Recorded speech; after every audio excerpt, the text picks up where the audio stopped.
sa imo nga ug kana gikuha ni Lord sa imo, huna-hunaon nimo nga kana nga butang that is not needed to the next level sa imong kinabuhi, that is not needed to the next season sa imong kinabuhi. So always remember that God will get those things that is not needed, but God would not let get those things sa imong kung kinahanglanon pa nimo sa next level sa imong kinabuhi.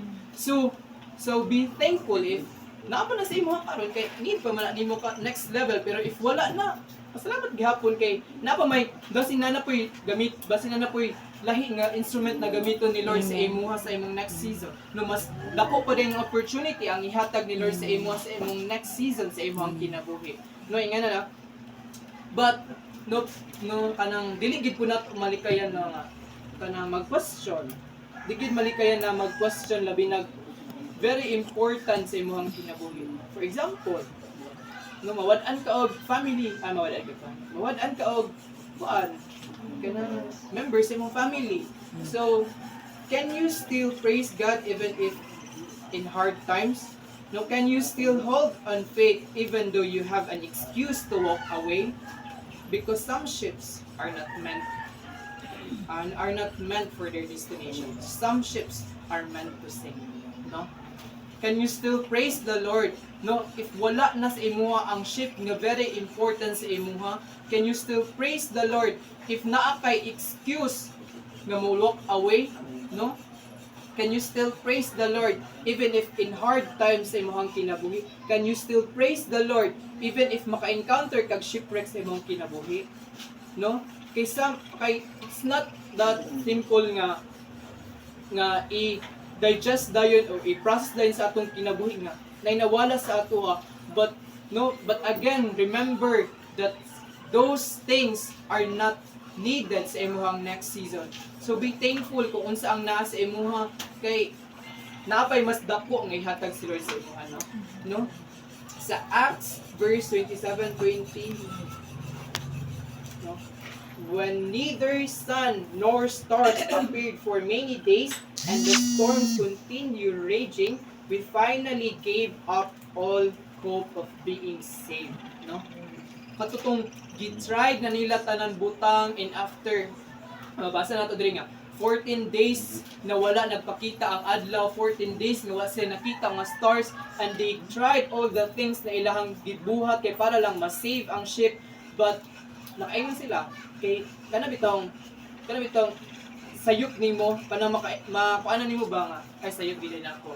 So mana they gave all their hope. Nag-give up nila ilahang tanan hope sa ilahang kinabuhi. Mo nang no kanang they throw some cargo and set sail for 40 days until all hope was gone. When hope was gone, we tend to question things, no? That we tried to question God.